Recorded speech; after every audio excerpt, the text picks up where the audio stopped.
যদি আল্লাহকে পেতে চায় মন, যদি আল্লাহকে পেতে চায় মন, নবী প্রেমেতে সঁপে দাও এ মন। দর্শক, এবার আড্ডাবাজি। আর আজ আমরা আড্ডা দেব একজন নতুন তারকার সাথে। তারকা তো বটেই, ৩৮,০০০ প্রতিযোগীকে পেছনে ফেলে ফোক গান নিয়ে দেশের সবচাইতে বড় রিয়েলিটি শো ম্যাজিক বাউলিয়ানা ২০২৫-এর বিজয়ীর খেতাব জয় করে নিয়েছেন তিনি। হ্যাঁ দর্শক, আজ স্টুডিওতে আছেন ম্যাজিক বাউলিয়ানার পঞ্চম আসরের বিজয়ী সোহাগ নুরি। চলুন কথা বলি তার সঙ্গে। অভিনন্দন অভিনন্দন অভিনন্দন। তবে খালি হাতে কেন এসেছেন? মিষ্টি কোথায়? আমার জন্য মিষ্টি কোথায়? সবার জন্যই মিষ্টি আছে, আর সবচাইতে বড় প্রাপ্তি হচ্ছে আমি সবার কাছে দোয়া চাই এবং আপনারা দোয়া করবেন বা করেছেন, এটাই সবচাইতে অনেক বড় পাওয়া। আর আমি শুধু গানের সুরের যে মিষ্টিটা, এটাই সব সময় দিতে চাই। কি সুন্দর। তবে মিষ্টি কিন্তু পাওনা থাকলেও এখানে ফাঁকিবাজি করা যাবে না। এবং শুরুতে আসলে সেই অভিজ্ঞতার ঝুলি নিয়েই বসতে চাই। একটি রিয়েলিটি শো এর চ্যাম্পিয়ন হওয়া কিন্তু কোনো সহজ বিষয় নয়, মুখের কথা নয়, অনেক বড় একটি বিষয়। সেদিক থেকে একটু শুনতে চাই যে এখন কি সবকিছু স্বপ্নের মতো লাগছে? এখনো কি সেই স্বপ্নের ভেতরেই আছেন আপনি? আসলেই তাই। এখনো যখন আমি ঘুমাই, ঘুম থেকে উঠে যখন মোবাইলে দেখি আমার চ্যাম্পিয়ন হওয়ার খবরটা, বিভিন্ন চ্যানেল থেকে বা বিভিন্ন ইউটিউব বা বিভিন্ন মানুষের আইডি থেকে শেয়ার করা, অনেক মানুষ কমেন্ট করতেছে, যখন দেখি যে আমার নামটা চ্যাম্পিয়নের জায়গায়, তখন আমার এখনো স্বপ্নের মতো আমি চ্যাম্পিয়ন হইলাম, আসলে আমি চ্যাম্পিয়ন হয়েছি মনে হয় না আর কি। তারপরেও মানে এটা কিভাবে বোঝাবো, অনেক বড় একটা পাওয়া, জীবনের সবচাইতে বড় পাওয়া, এবং আনন্দ তো এটার শেষ নাই। অবিশ্বাস্য একটা ব্যাপার ঘটে গেছে। চমৎকার। আমি কখনো কল্পনা করিনি, ভাবিওনি যে আমি ম্যাজিক বাউলিয়ানায় কোনোদিন চ্যাম্পিয়ন হব। এবং এই ঘটনা ঘটে যাওয়ার পরে আসলে পরিবার আর গুরুদের প্রতিক্রিয়া কি? কে কি বলছেন, কি বলছেন? তারা বিশেষ করে আমার মা বাবা এখনো আছেন। যখন আমি অডিশন দিতে চলে আসছি, তখন থেকে ওনারা শুধু মহান আল্লাহ পাকের কাছে দোয়া করেছেন যেন আমার ছেলে একটা ভালো কিছু করতে পারে। আর যখন চ্যাম্পিয়ন হইলাম, তারপরে ওনারা সবচেয়ে বেশি খুশি হয়েছেন এবং আল্লাহর দরবারে শুকরিয়া আদায় করেছেন। আর বাসায় যাওয়ার পরে ওনারা অনেক মানুষদেরকে জানিয়েছেন যে আমার ছেলে চ্যাম্পিয়ন হয়েছে, আমার ছেলে চ্যাম্পিয়ন হয়েছে। সবাইকে ফোনে ফোনে জানিয়েছেন আনন্দ ভরে। এবং আমি যাওয়ার পরেও আমাকে সবাই মিলে ফুলের মালা বিভিন্নভাবে আমাকে তারা সংবর্ধনা দিয়েছেন এবং আমাকে স্বাগত জানিয়েছেন। বাহ। এবং এই যে গাজীপুরের ছেলে আপনি, সেখান থেকে আসলে ম্যাজিক বাউলিয়ানা ২০২৫-এর চ্যাম্পিয়ন হয়েছেন, তো এলাকায় এখনো সবাই কে কি বলছে, বা আসলে এখনো কি সংবর্ধনা চলছে বা সেই আয়োজনগুলোর মধ্যে আছে? জি, এখনো অনেক জায়গা থেকে আমাকে ফোন দিয়ে বলে, কোনো নানা, কোনো চাচা, কোনো মামা, হয়তো অনেক দিন তাদের সাথে সম্পর্ক যোগাযোগ নেই, কিন্তু এই খবরটা পাওয়ার পরে তারা আমার সাথে যোগাযোগ করার জন্য একটু বেশি মানে তাদের একটা আগ্রহ জেগেছে। অনেক জায়গা থেকে ফোন দিয়ে বলে, একটু আসো, তোমাকে দেখি, সবসময় টিভিতে দেখলাম, এখন তোমাকে একটু বাস্তবে অন্য চোখে তারা দেখছে না, সশরীরে দেখতে চাই। এমনকি তারা একটা কথা বলে বারবার, যেটা হচ্ছে তুমি শুধু সারা বাংলাদেশের চ্যাম্পিয়ন নও, তুমি আমাদের গাজীপুরবাসীকে চ্যাম্পিয়ন বানিয়েছো। এবং তুমি যে পুরস্কারটুকু পেয়েছো, এটা ৫ লক্ষ টাকা নয়, এটা ৫,০০০ কোটি টাকার চেয়ে বেশি আমরা পেয়েছি, এরকম বলে সবাই। বিশেষ করে এই দুইটা কথা একটু বেশি বলে সবাই, ডেকে নিয়ে হয় যখন কথাবার্তা বলা হয়, এই কথাগুলি বলে আমার খুব আনন্দ লাগে। এবং বিশেষ করে ওই মুহূর্তের কথা বলুন, যখন আসলে ঘোষণা করা হলো এবারের ম্যাজিক বাউলিয়ানা ২০২৫-এর চ্যাম্পিয়ন বিজয়ী সোহাগ নুরি, সেই মুহূর্তে কেমন লেগেছিল? আসলে ওই সময় আমার বুক ধড়ফড় করতেছিল, বুক কাঁপতেছিল, কার নামটা বলবে। আমি তো দুইজনকে খুব করছিলাম যে হয়তো ওই দুইজনের, বিশেষ করে আমাদের নওগাঁর প্রতিযোগী ছিল এনামুল হক মধু এবং মেহেজাবিন মুবাশশিরা, হয়তো ভেবেছিলাম ওই দুইজনের থেকে কেউ হয়তো চ্যাম্পিয়ন হয়ে যেতে পারে। কিন্তু আমি যে আমার নামটা যে ঘোষণা করবে, এটা আমি মানে ওই সময় রেডি ছিলাম না আর কি। যাই হোক, উনি যখন চ্যাম্পিয়নের নামটা আমার ঘোষণা করলো, তখন আমি শুধু মানে কি করব, তখন আমি কিছুই বুঝতে পারতেছিলাম, একেবারে স্তব্ধ হয়ে গিয়েছিলাম। এর জন্য আমি চুপ করে দাঁড়িয়েছিলাম, শুধু আল্লাহর দরবারে শুকরিয়া আদায় করেছি। এবং শেষ মুহূর্তেও যখন মোবাশ্বের এবং আপনার নাম ঘোষণা আসলে ফাইনালি নামটা ঘোষণা করবে সেই মুহূর্তটা বাকি, তখনও কি আপনার একেবারেই ধারণা ছিল না বা মনে হচ্ছিল না একবারও যে আপনি হতে পারেন এবারের চ্যাম্পিয়ন? আমার পুরোপুরি মনে হয়েছিল যে মোবাশ্বেরাই চ্যাম্পিয়ন হবে, কারণ লাস্টের যে ফাইনালের 3টা পর্ব ছিল, ওই পর্বের মধ্যে লালন সাইজির যে এপিসোডটা ছিল ওইটার মধ্যে ও খুব ভালো গেয়েছে এবং ভালো গেয়েছে, হ্যাঁ। অনেক নাম্বারও বেশি পেয়েছে। তো সেখান থেকে আমার মনে হয়েছিল যে সে চ্যাম্পিয়ন হতে পারে। আচ্ছা, এবার একটু ম্যাজিক বাউলিয়ানা এবারের সিজনের আসলে শুরুর দিকের গল্প থেকে একদমই জানতে চাই যে কোন ভাবনা থেকে আসলে এই রিয়েলিটি শোয়ে প্রতিযোগিতায় আপনার অংশ নেওয়া? এটা ভাবনাটা 2019-20 তখন থেকে আমার তাহলে এই তো অনেক আগে থেকে আপনি চিন্তাটা তখন চিন্তা থেকে আমার করেছেন। মাথায় ছিল, আচ্ছা। ইচ্ছাও ছিল, কিন্তু আমি সেটা ওইরকম ভাবে এটার পিছনে চেষ্টা করা হয়নি। আর আমার ওইরকম পরিচিত লোকও ছিল না যে তারা কেউ আমাকে হেল্প করবে। আচ্ছা আচ্ছা। 2019 তো চলে গেল, 2022ও চলে গেল, আমি টের পাইনি। তারপরে 2025 সালে যেটা হয়েছে, অনলাইনে কিন্তু এই অডিশনে রেজিস্ট্রেশন করার জন্য একটা নাম্বার দেওয়া ছিল। তো আমার ওয়াইফ সর্বপ্রথম এই নাম্বারটা দেখে বলল, তুমি তো ম্যাজিক বাউলিয়ানায় অংশগ্রহণ করবে বলেছিলে, কোনোদিন মানে কয়েকবার বলেছিলাম, তার মনে ছিল। তো এই যে নাম্বারটা, এটা দিয়ে তুমি যোগাযোগ করতে পারো। তখন ভাবলাম ফেসবুকে অনেক কিছুই ভ্রান্তি থাকে, ভুলভাল থাকে, তো থাক, আমি এটা বেশি একটা কেয়ার গুরুত্ব দেননি আপনি। তখন যা হয়েছে, 2-3 দিন পরে আমার যিনি উস্তাদ মায়ের আরেকজন ছাত্র আছে, উনি আবার এই নাম্বারটা দিল। এই নাম্বারটা আর ফেসবুকের দেওয়ার নাম্বারটা সেম নাম্বার। যখন আমি দেখলাম যে 2টা নাম্বার একই, তখন ভাবলাম যে না, তাহলে সত্যি কিছু। হ্যাঁ, তখন আমি এই নাম্বার থেকে রেজিস্ট্রেশন করলাম। আর রেজিস্ট্রেশন করার পরে হয়তো 20-25 দিন পরে ফোন গেল, আসলাম এই বিদ্যানিকেতন ঢাকা জোনের থেকে আমি অডিশন দেওয়া। ঢাকা জোন থেকে অডিশন দেওয়ার পরে প্রথমে ওয়েটিং কার্ড পাই, কিন্তু ওয়েটিং কার্ড পাওয়াটা আমার খুব কষ্ট ছিল সর্বপ্রথম। কেন? আমি তো বিচারকের সামনে কোনোদিন গান করিনি, যদিও অনেক গুণীমানী মানুষের সামনে গান করেছি, হ্যাঁ, কিন্তু এরকম নার্ভাস, এরকম প্রতিযোগিতা মানেই তো একটু ভয় লাগে অন্যরকম। আসলে এটা মানে আমি নিজে না আসলে এটা বোঝা যায় না, সত্যি কথা। যখন ঢুকলাম একেবারে আমার সুর বের হচ্ছে না, এরকম খুব গলা শুকায় যায় এরকম, হ্যাঁ, গলা শুকিয়ে গলা কাঁপতেছে, সুরই দিতে পারতেছি না। যাই হোক, আমাদের সম্মানিত বিচারক ছিলেন লাভলি দেব, এবং পাশে ছিলেন আমাদের ময়মনসিংহের আরেকজন 2022-এর ফার্স্ট রানার আপ আমাদের ফকির চান ভাই। ওনারা দুইজনে আমাকে সাহস দিয়ে পরবর্তী একটা গান শুনতে চাইলো, পরে আমার সাহস হওয়ার পরে আমি ওইখান থেকে পরের গানটা গিয়ে আমি ওয়েটিং কার্ড পাই। ওয়েটিং কার্ড পাওয়ার পরে যেটা হয়েছে, দেখা গেছে আমি বুথ থেকে বেরোয়ার সাথে সাথে আমাকে নিয়ে আরেকটা রুমে নিয়ে চলে গেল। হ্যাঁ, মনে হলো কি ব্যাপার, আমি কি হচ্ছে না হচ্ছে কিছু বুঝতেছি না। ওইখানে বসলাম, তখন চা দিতেছে, বিভিন্ন চা নাস্তা আর কি দিচ্ছে, তখন বুঝতেছি না কিছু। থাকলাম এভাবে এই রুমের মধ্যে, দেখলাম আস্তে আস্তে আস্তে আস্তে সারাদিনে প্রায় আমরা 10 জন মানুষ, ওইখানে 10 জন প্রতিযোগী এখানে সিলেক্ট হই। বাইরের সব প্রতিযোগীর কাছে সবাই চলে গেছে। সন্ধ্যার দিকে যেটা সিলেকশন রাউন্ডে আমরা এই 10 জন আবার প্রতিযোগিতা করি। ওইখান থেকে যখন আমি একেবারে সিলেক্ট হই, আমি তখন থেকেই খুশি, প্রচন্ড খুশি। এবং বাসায় যেয়ে যখন আমি এই ম্যাজিক কার্ডটা দেখাইলাম, সবাই অত্যন্ত খুশি হয়েছে।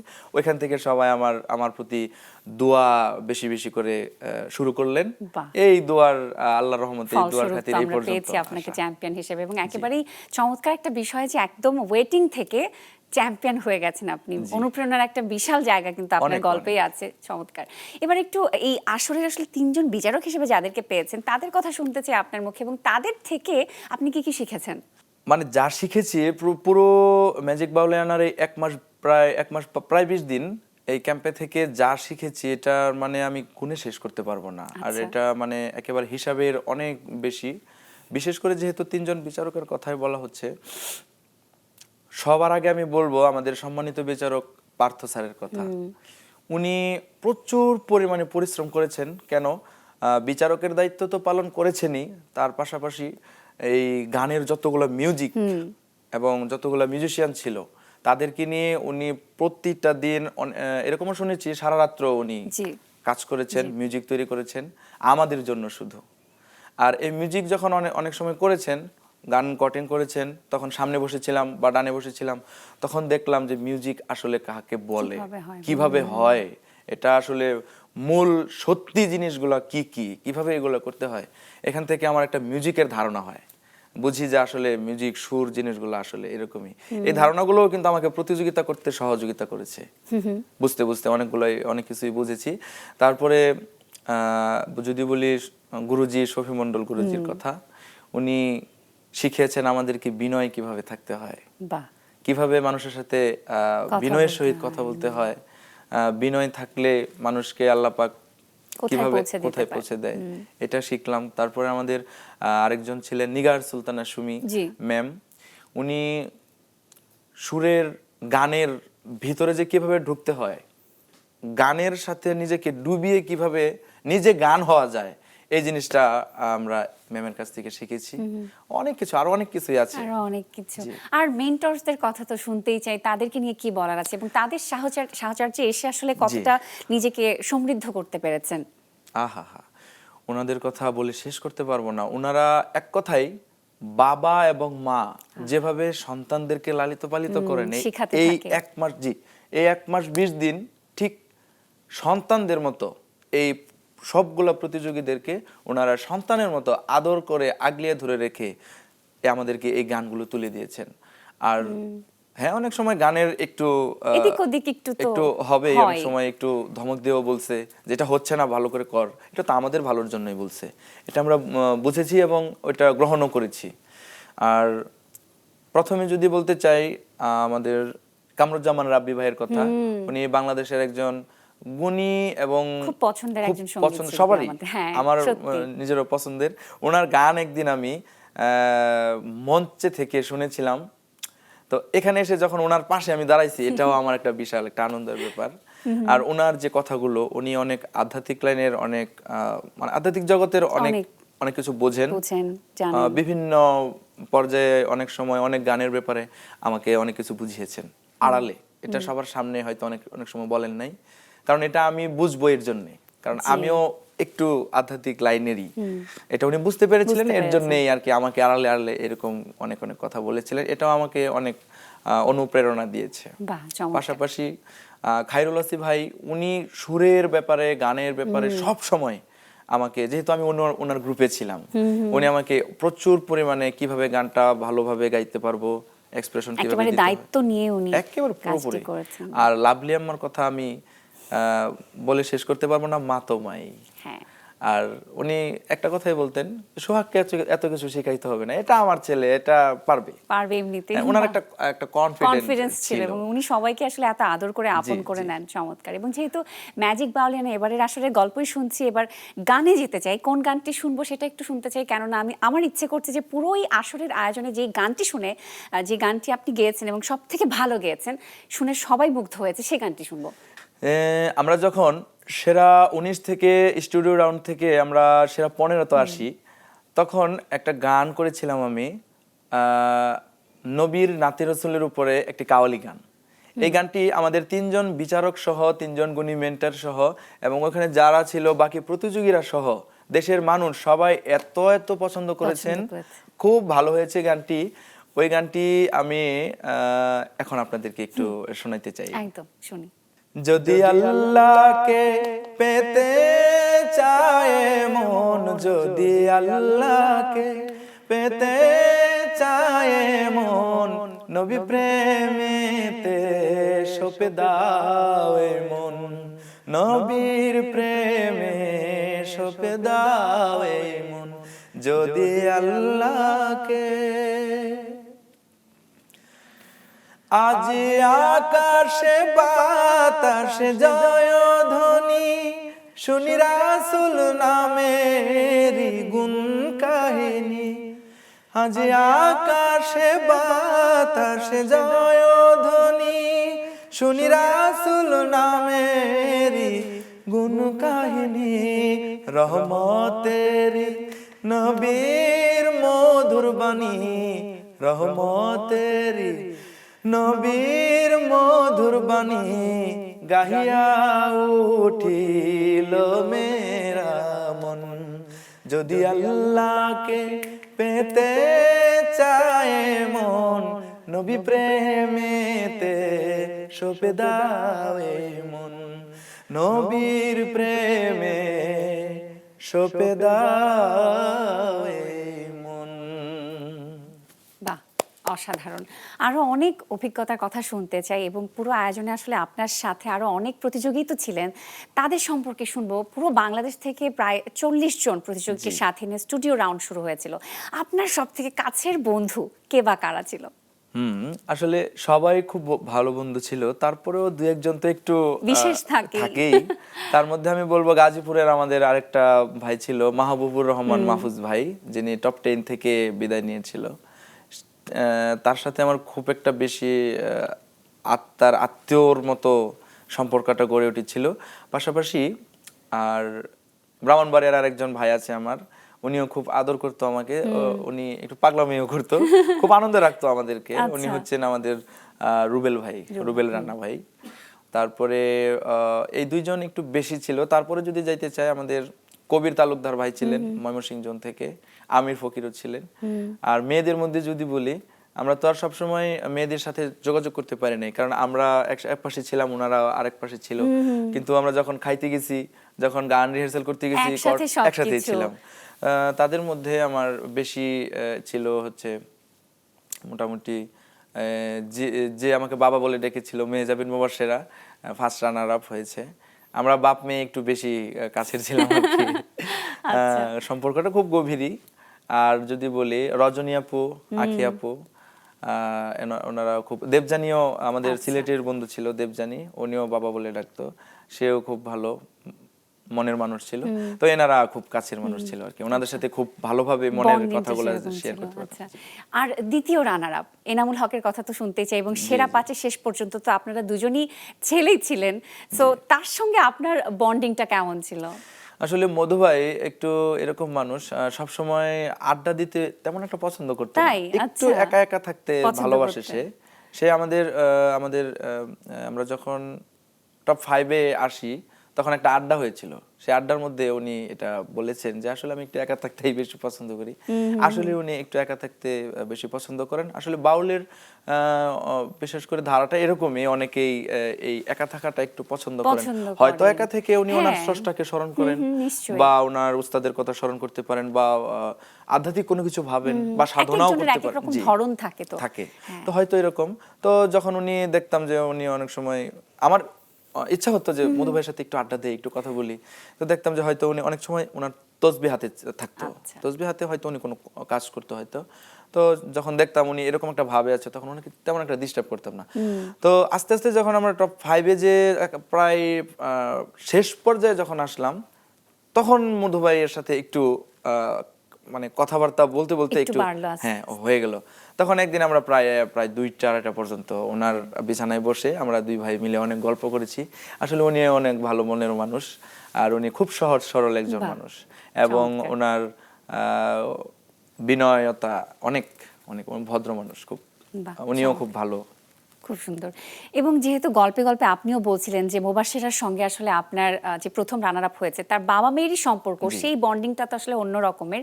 তারপরেও আসলে আমি জানি না এই প্রশ্নটি আপনি কিভাবে নেবেন, তবু একটু ছোট্ট করে জানতে ইচ্ছে করছে আসলে, যে অনেক দর্শক ভক্তরা তো আছেন, আপনাদেরকে ভালোবাসা দিয়েছেন, এবং আমরা সোশ্যাল মিডিয়াতে বিভিন্ন কমেন্টে, ইউটিউবে, নানান জায়গায় নানান রকমের কমেন্ট দেখেছি। তো তার যারা ভক্ত আছেন তারা কিন্তু বলেছেন যে মুবাশশেরা আসলে বিজয়ী হওয়ার যোগ্যতা রাখে, সে বিজয়ী হলে ভালো হতো। এই ধরনের মন্তব্যগুলো আসলে আপনাকে কতটা আসলে আনন্দ দিয়েছে, বাকি কতটা কষ্টে আপনি ছিলেন, বিষয়টা নিয়ে আসলে আপনার কি বলার আছে? জি, এই ব্যাপারে আসলে আমি কষ্ট পাইনি কখনো। শুধু মুবাশশেরার ব্যাপারে না, অনেকের ব্যাপারে অনেক কমেন্ট আমি দেখেছি, যে অনেকের ব্যাপারে মধু ভাইয়ের কথা বলেছেন অনেকে, যে উনি চ্যাম্পিয়ন হবে, মুবাশশেরার কথাও বলেছেন যে সে বিজয়ী হবে। আমি আর তারপরে দেবজানীর কথাও অনেকে বলেছেন, আরো অনেকের কথাই বলেছেন। আর আমি কখনো কষ্ট পাইনি, কষ্টের ব্যাপারটা একেবারেই প্রশ্নে আসে না। তবে আমার কথা হচ্ছে, ওইখান থেকে আমার একটা কি মানে কি বলবো, এটা একটা জেদ তৈরি হয়েছে, একটা শক্তি ছিল মনের মধ্যে। হ্যাঁ, যে ওনাদের কথা যেহেতু এত বলতেছে, আমাকে দেখিয়ে দিতে হবে, ভালো করতে হবে, আমার ভালো করতে হবে। হ্যাঁ, তখন থেকে আমি এই গানের ব্যাপারে একটু বেশি সিরিয়াস হইলাম আর কি, যাতে গানগুলো আমি সুন্দরভাবে গাইতে পারি, যাতে আমার কোনো ভুল না না হয়, না থাকে। হ্যাঁ। তো আমি যদি বলি, মধুভাই বা এনামুল হক মধুভাই আর হচ্ছে আমাদের মেহজাবিন মুবাশশিরা, দুইজনের কেউ যদি চ্যাম্পিয়ন হতো আমি খুশিই থাকতাম। আমি তো সেটাই সবচেয়ে আমি বলছিলাম আমি তো আসলে। সবচেয়ে এমনিতে আনন্দিত, কারণ হচ্ছে আমি যখন ক্যাম্পে আসার আগে বাসা থেকে যখন আমি বেরোই, তখন আমি খোলা আকাশের নিচে দাঁড়িয়ে, খুব ভোরবেলা বের হয়েছি তো, খোলা আকাশের নিচে দাঁড়িয়ে আল্লাহর কাছে বলতেছি, আল্লাহ গো, আমি অন্তত পক্ষে যেন টপ 10 পর্যন্ত যাইতে যেতে পারি। পারি, হ্যাঁ। টপ 10 পর্যন্ত গেলে কি হবে, 4-5টা গান আমার টেলিভিশনে দেখাবে, মানুষে দেখবে, আমার গানটা মানুষে শুনবে, তখন আমার একটা পরিচিতি হবে। আমি তো গান আগে থেকেই গাই, কিন্তু আমার পরিচিতিটা অভাব ছিল। পরিচিতিটার জন্য হয়তো সারা বাংলাদেশ আমাকে চিনতো না। এই পরিচিতিটার উদ্দেশ্য করে কিন্তু আমার এই ম্যাজিক বাউলিয়ানায় আসা। তো এটা আল্লাহর কাছে যখন আমি বলে, আল্লাহর নাম নিয়ে, মা বাবার দোয়া নিয়ে চলে আসলাম, তখন যেটা হয়েছে, টপ 10 পর্যন্ত আসলামই। টপ 10 যখন আমি পার হয়ে সেরা 8-এর মধ্যে চলে আসলাম, তখন আমি আমি আল্লাহর কাছে বললাম, আল্লাহ, আপনার দরবারে অগণিত শুকরিয়া। আমি টপ 10 পর্যন্ত আসতে চেয়েছিলাম, টপ 8 পর্যন্ত চলে আসছি, আমি আর কিছু চাই না। তারপরে টপ 5-এ যখন গেলাম আমি আরো খুশি। আমি এখন আর কিছু, এখন আর তো হ্যাঁ, বাদ করার তো বাবার কোনো হ্যাঁ। ইয়া নাই। তাই হচ্ছে আমার আর কিছু চাই না। কারণ আমি তখন আপনি তো খুশি। আসলে গানের মানুষ, গানকে ভালোবেসেছেন। শিল্পী যারা আছে তারা তো আসলে মনের দিক থেকে অনেক উদার রকমের হয়। থাকতে হয়, আসলে জি। বৈষয়িক বিষয়গুলো নিয়ে তো এত মাথা ব্যথা থাকে না। থাকে আপনি না, যখন হ্যাঁ। যুক্ত হয়েছিলেন তখনও আপনার এরকম কিছু মনে হয়নি যে জি। আসলে আমি জিতবো, চ্যাম্পিয়ন হচ্ছি, বা কে কি বলছে, কোনো কিছুই আসলে আপনি মাথায় রাখেননি। শুধুমাত্র না। মনের জেদ, পরিশ্রম, সততার প্রতিফলনে আসলে জি, জি। আপনি বিজয়ী হয়েছেন, সঠিক। চ্যাম্পিয়ন হয়েছেন। দুর্দান্ত ছিল। এবার একটু সঙ্গীতের প্রতি যে ভালো লাগার, ভালোবাসার কথা বলছি, সেই বিষয়গুলো নিয়ে আসতে চাই যে আসলে এই শুরুটা কি করে হয়েছিল? প্রথম সেই কবে সঙ্গীতকে ভালোবেসে আপনি পথ চলা শুরু করেছিলেন? এটা অনেক ছোটবেলা, যখন আমার বয়স হয়তো 8 বছর, 8 বছর বা 9 বছর এরকম হবে। ক্লাস 2-তে পড়ি তখন। ক্লাস 2-তে পড়ে আমার বাবা হচ্ছেন নিজে পালা গানও করেন, আর পাশাপাশি উনি অভিনয় করতেন, যাত্রা শিল্পী আচ্ছা, ছিলেন। বাহ। পালা গানও করতেন, যাত্রা শিল্পীও ছিলেন। তো আমার বাবা যখন হচ্ছে গান করেন, তখন আমার গান শুনতে খুব ভালো লাগতো। তখন রেডিওতে গান শুনতাম, আর হচ্ছে তখন ফিতার ক্যাসেট ফিতার ছিল। ফিতার ক্যাসেট ছিল। আমার বাবা বিভিন্ন প্রকার ক্যাসেট বাজার থেকে কিনে এনে ঘরের মধ্যে রাখতো। সেট ছিল, সেটের মধ্যে বাজিয়ে বাজিয়ে আমি সাথে সাথে গাইতাম। আচ্ছা, এই জিনিসগুলা দেখে আমার বাবাই হলো খেয়াল করতো যে ছেলেটা তো ওইভাবে লুকিয়ে মনের লুকিয়ে গান ইচ্ছেটা কি করে। আসলে, হ্যাঁ।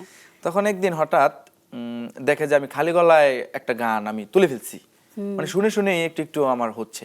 তখন আব্বা ইচ্ছা করেই হারমোনিয়াম নিয়ে বলল যে তাহলে তুই একটা গান গাও, ছোট তো, তাহলে তুমি একটা গান গাও, এরকম ভাবে। তখন হারমোনিয়ামের সাথে একটা গান আমি করলাম।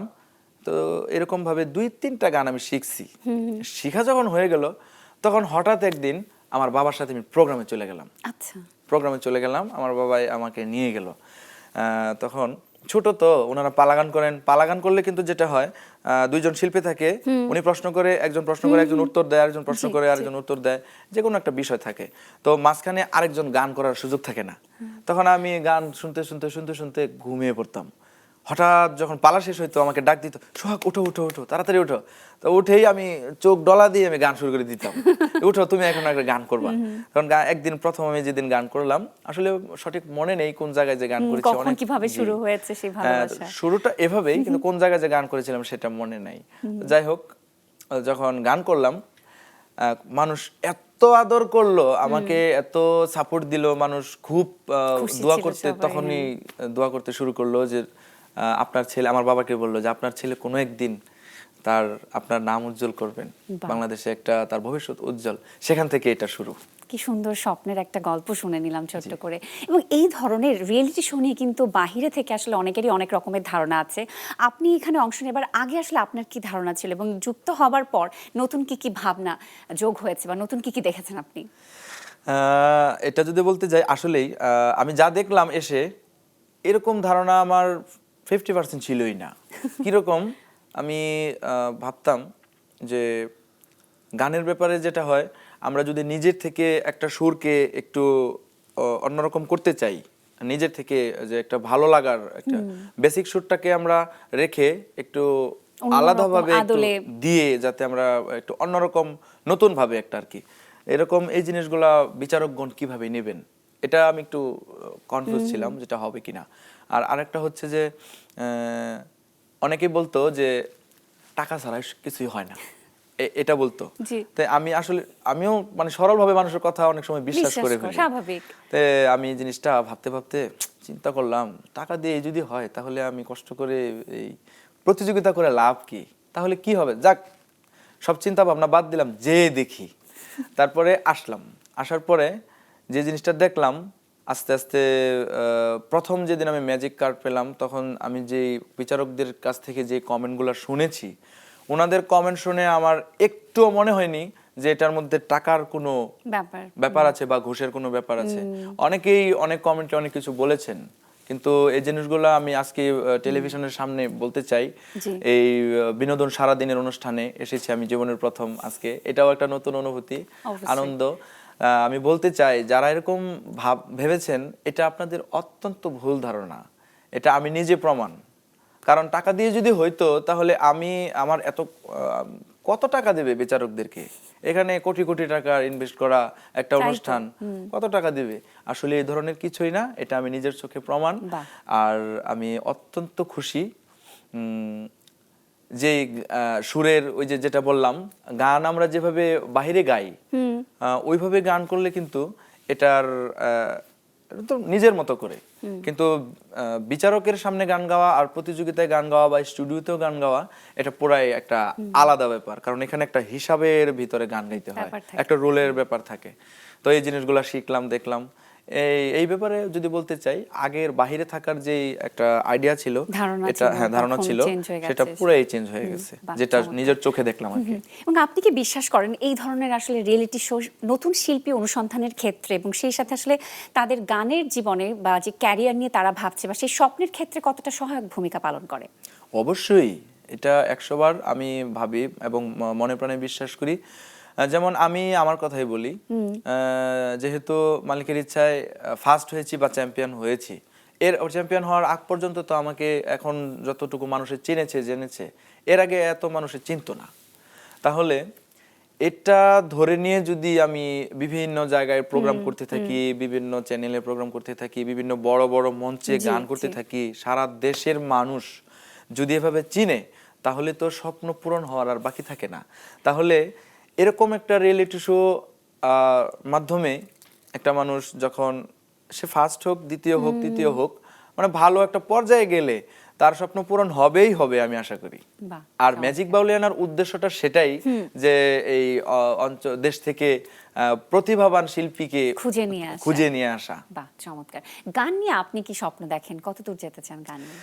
গান নিয়ে আসলে আমি শুধু এটুকুই বলতে চাই, আমি কোনো সময় কোটিপতি হতে চাই না, বা কোনো সময় কোটি কোটি টাকার মালিক হতে চাই না, বড় কিছু চাই না। শুধু আমি চাই সুরের মাধ্যমে বা গানের মাধ্যমে যেন মানুষের সাথে আমার প্রেমটা থাকে, আর মানুষ যেন সব সময় আমাকে এই দোয়াটা করে, এবং গানের জন্য মানুষের মনে যেন আমি সব সময় থাকতে পারি, জায়গা করতে পারি, আর মরে গেলেও যেন মানুষ মনে রাখে। আপনার গানের এরকম একটা কিছু করতে চাই, কাজের মধ্য দিয়ে। জানি না মাওলা কি করবেন, এটাই আমার আশা।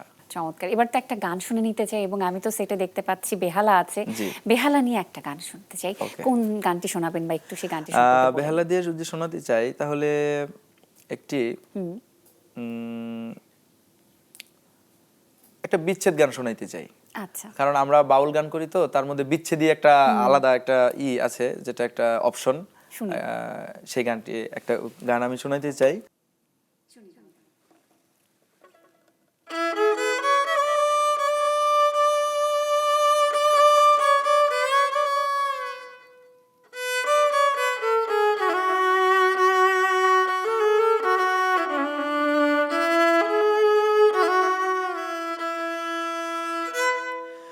যদি ভুল বুঝে চলে যাও,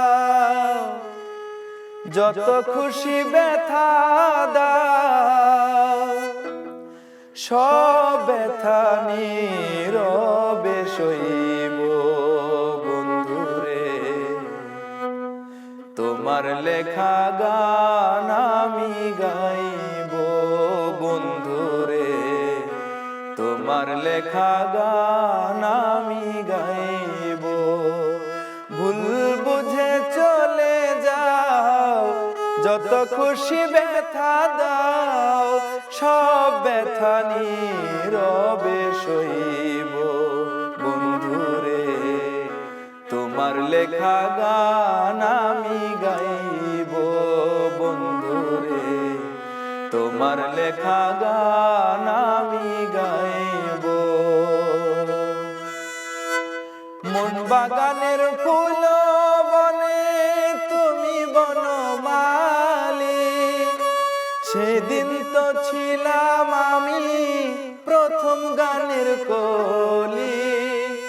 দুটি বিনায়ে কি সুর, ভালোবাসা কি মধুর, বিরহ রাগিনী হয়ে বাঁচব বন্ধুরে, তোমার লেখা গান আমি গাইব বন্ধুরে, তোমার লেখা গান আমি গাইব। খুব চমৎকার ছিল এবং আসলে আড্ডার মোডটা একটু রকম আমি চেঞ্জ করে দিতে চাই, অন্যরকম জগতে মনে হচ্ছিল যে চলে গেছে। আসলেই এবার তাই। একটু ঝটপট ঝটপট রাউন্ডে চলে আসি। ঝটপট কিছু প্রশ্ন করব, একদম খুব চটপট জবাব দিতে হবে, আচ্ছা। খুব ছোট করে র্যাপিড ফায়ারের মতো। লোকগানের মধ্যে কোন ঘরানার গান আপনার সব থেকে বেশি পছন্দের? বিচ্ছেদি গান।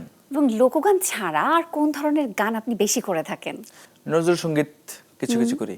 শিল্পী হিসেবে আপনি কাদের আইডল মানেন? এখানে তো আসলে অনেক আলাদা আলাদা চ্যাপ্টার থাকে। যদি আমরা বাউল পালাগানের বাউল হিসেবে ধরি, আমাদের পালাগানের জন্য বাংলাদেশের আমি কাজল দেওয়ান সাহেবকে আচ্ছা, আইডল মানতে চাই। এবার আমি কয়েকজনের নাম বলছি, এক বাক্যে বা এক শব্দে তাদের সম্পর্কে বলতে হবে। মেহজাবিন, মোবাশ্বেরা। আসলে ও অনেক বয়স কম, আর ও খুব ভদ্র একটা মেয়ে, আর বিনয় খুব ভালো, এমনকি সম্মানও করে মানুষদেরকে। এবং সবচাইতে বড় জিনিস যেটা, আল্লাহ পাক তাকে একটা সুর দিয়েছেন, তার গলাটা একদম স্পষ্ট, খুব ভালো গান করে। এনামুল হক মধু। আগে বলেছি যে উনি একজন সরল মানুষ, উনি আসলে সরলভাবে মানুষদেরকে বিশ্বাস করেন। এবং ওনার যে একটা ভয়েস, এই গানটা, ওনার ভয়েসটা আসলে মানুষের হৃদয়ে সবসময় ছুঁয়ে যায়। এর জন্য মানুষ তার পাশে বেশি আর কি, তার গানে বেশি আকৃষ্ট হবে আশা করি, এবং হচ্ছে। রজনী খাতুন। রজনী মেয়েটা আসলে খুব শান্তশিষ্ট এবং খুব ভদ্র, এবং গানটাও কলাটাও খুব ভালো, সব মিলে খুবই ভালো। আখি আক্তার, ঝর্ণা। খুব ভালো মানুষ। উনিও তো আমাদের আসলে বাউল মঞ্চে, ওনার সাথে হয়তো আগে দেখা হয়েছে কিন্তু মনে নাই। তবে তারপরেও আমি যেটা বলতে চাই, উনি আমাদের, আমি যে লাইনের বাউলের পালাগানের, উনিও সেই লাইনের। সেদিক দিকে ওনার সাথে আমার একটা অনেক মিল আছে আর কি। আচ্ছা। খুব ভালো। কোন বিচারককে বেশি ভয় পেতেন? পার্থ স্যারকে খুব ভয় পেতাম, এটা আমরা সবাই। এর আগে যারা ম্যাজিক বাউলিয়ানার বিজয়ী হয়েছেন বা প্রতিযোগী হয়েছেন, তাদের মধ্যে কার গান আপনার সবচেয়ে বেশি ভালো লাগে এবং সবসময় শোনেন তার গান, এমন কে আছে? আচ্ছা, যদি 2013 সালের কথা বলতে চাই, তাহলে তার মধ্যে হয়তো আমার সাথে এবারে ডুয়েট গান করেছিল আমাদের গাজীপুরের মেয়ে আয়েশা জেবিন দীপা আপু, ওনার গান আমার খুব ভালো লাগে। তারপরে 2016-তে যদি বলতে চাই, আমাদের সম্ভবত 2016-তে আমাদের কামরুজ্জামান রাব্বি ভাইয়া ছিল, ওনার গান আমার খুবই ভালো লাগে এবং আমি ওনাকে অনেক ফলো করি, এটা সত্য। তারপরে 19 থেকে আমি যদি বলতে চাই, 19-এ তো মনে হয় 5 জনই চ্যাম্পিয়ন ঘোষণা করা হয়েছিল, সবার গানই মোটামুটি ভালো লাগে। আর 22-এ ফকির চান ভাইয়ের ফার্স্ট রানার আপ যিনি, ফকির চান ভাইকেও ভালো লাগে, কারণ উনি বাউল, ওনার গান খুব ভালো লাগে। প্রায় অনেক জায়গায় ওনার সাথে আমার প্রোগ্রামে হয়, দেখাও হয়, ওনার গান শুনি, উনিও আমার গান শোনেন। এবং আমাদের শফিউল বাদশা ভাইয়ের কথা তো বলার জুড়েই নেই, উনি অত্যন্ত ভালো, ওনারও ভালো গান করে। বাহ, আড্ডাবাজির একেবারে যেহেতু শেষ প্রান্তে আছি, দর্শকদের উদ্দেশ্যে যদি কিছু বলার থাকে। আমি আসলে দর্শকদেরকে বলতে চাই একটা কথাই, যে যেখান থেকে আমার জন্য দোয়া করেছেন আল্লাহ তাআলার কাছে, যে আমি যেন ভালো একটা কিছু করতে পারি, এবং আমাকে অনেক প্রশংসা করেছেন, অনেক দেশ বিদেশ থেকেও অনেকে কমেন্ট করেছেন, দোয়া করেছেন। আমি তাদের সকলের প্রতি সারা জীবন কৃতজ্ঞ থাকব এবং শ্রদ্ধা জানাবো। আর এটাই, এই দোয়াই শেষ নয়, আরো দোয়া চাই, কারণ দোয়া সারা জীবনেই আমি চাই। এখন দোয়া চাই, যেহেতু চ্যাম্পিয়নের খাতায় নামটা উঠেছে, সেখান থেকে যেন আমি এটাকে ধরে রেখে, সেভাবে ধরে রেখে আমি যেন সামনের দিকে আরো এগিয়ে যেতে পারি, মানুষের মনোরঞ্জন করতে পারি, মানুষ যেন আমাকে ভালোবাসে, এবং কারোর সাথে যেন কোনো সময় বেয়াদবি না করি, মানুষ যেন সেভাবে আমাকে ছোট ভাই হোক, সন্তান হোক, সেভাবে যেন দেখেন আমাকে, আমাকে যেন কেউ ভুল না বুঝে। বাহ, আমি সবসময় আমি সবাইকে ভালোবাসতে চাই, এবং সবাইকে নিয়েই আমি সঙ্গীতের মধ্যে বেঁচে থাকতে চাই। আমি সবার কাছেই দোয়া চাই সবসময়। এই জীবন দর্শন নিয়েই যেন আপনি কাজ করতে পারেন, বাঁচতে পারেন, সেই প্রত্যাশা রাখছি, দোয়া করছি। এবং আবারও অভিনন্দন বিনোদন সারাদিনে আসবার জন্য। অসংখ্য ধন্যবাদ আপনাকে। অনেক ধন্যবাদ। অনেক সুন্দরভাবে অনেকগুলো প্রশ্ন আমাকে করেছেন। আসলে এগুলো আসলে প্রশ্ন উত্তর বা কথা একা একা সবসময় বলা যায় না, বলাইতে হয়। সেই মানুষটা আপনি, কথা অনেকগুলো কথা বলেছে। অনেক ধন্যবাদ।